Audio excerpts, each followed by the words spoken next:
தமிழக நிதியமைச்சர் ஜெயக்குமார் தற்போது செய்தியாளர்களை சந்தித்துக் கொண்டிருக்கிறார். நேரடி காட்சிகளை பார்க்கலாம். உற்பத்தியாளர்கள், அதேபோல விநியோகஸ்தர்கள் கம் திஸ் சைட் ப்ளீஸ். விநியோகஸ்தர்கள்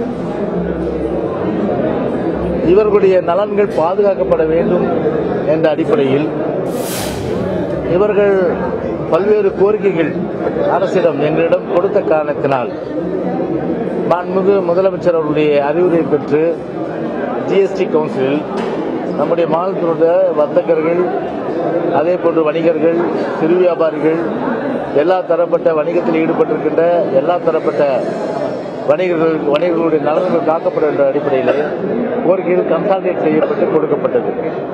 அதன் அடிப்படையில் நிறைய பொருட்கள் மீது வரி குறைப்பு செய்திருக்கின்றார்கள்.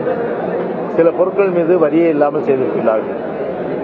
இன்னொரு விஷயம், முக்கியமான விஷயம் என்று சொன்னால்,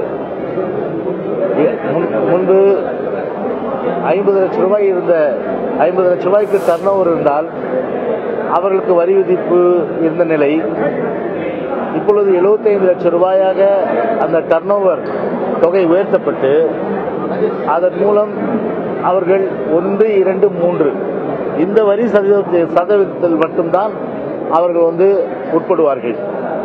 எனவே இதன் மூலம் 75 லட்சம் டர்ன் ஓவர் செய்கின்ற வியாபாரிகள் தமிழ்நாட்டில் நிறைய பேர் இருக்கின்றார்கள். அவர்களுக்கு குறைந்தபட்சம் வரி விதிப்பு தான் இதனால் இருக்கும். எனவே எந்த அளவிற்கு நம்முடைய மாநிலத்துடைய இந்த சுயாட்சியை மனதில் கொண்டு மாநிலத்துடைய அம்மா சொன்னபடி நிதி தன்னாட்சியை பாதுகாக்க வேண்டும் என்ற அந்த அடிப்படையில் அழுத்தம் கொடுத்து இதையெல்லாம் நம்முடைய மாநிலத்துடைய உரிமை நிலைநாட்டும் வகையிலே அழுத்தம் கொடுத்து பெற்றிருக்கின்றோம். கவுன்சில் என்பது இதோடு முடிந்து போற விஷயம் இல்லை. அது கான்ஸ்டிடியூஷனல் அரசியலமைப்பு சட்டத்தால் ஏற்படுத்தப்பட்ட ஒரு அமைப்பு. எனவே இது காலமாக இருக்கும்.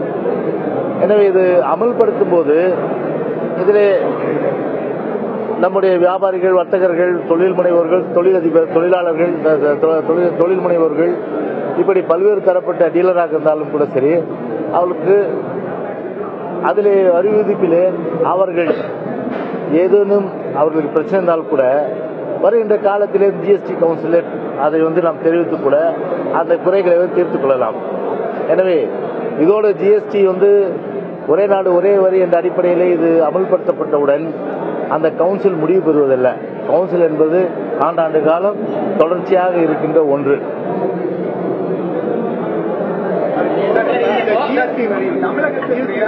வருவாயாக இருக்கக்கூடிய பெட்ரோலியம் பொருட்கள் மற்றும் அது மூலமா எவ்வளவு வருமானம் வருகிறது, இதன் மூலமாக வருகின்ற அதாவது வருவாய் இழப்பு, தமிழகத்தில் வருவாய் இழப்பா மத்திய அரசு ஈடுகட்ட உதவி அளிச்சிருக்கா, எவ்வளவு வருமானம்?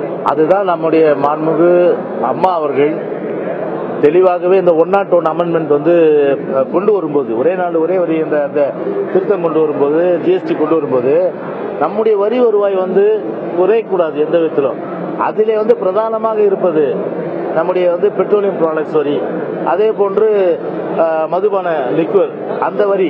இந்த இரண்டுமே மாநிலத்துடைய அந்த நிதி வருவாயில் இருக்கும்போதுதான் நாம் அடிப்படை கட்டமைப்பு வசதிகள் மற்றும் பல்வேறு வசதிகள் செய்வதற்கு அந்த நிதி ஒரு வாய்ப்பாக அமையும். எனவே இதை இழக்க நாங்கள் தயாராகலை. அதை கேட்டு உரிமை பெற்றோம்.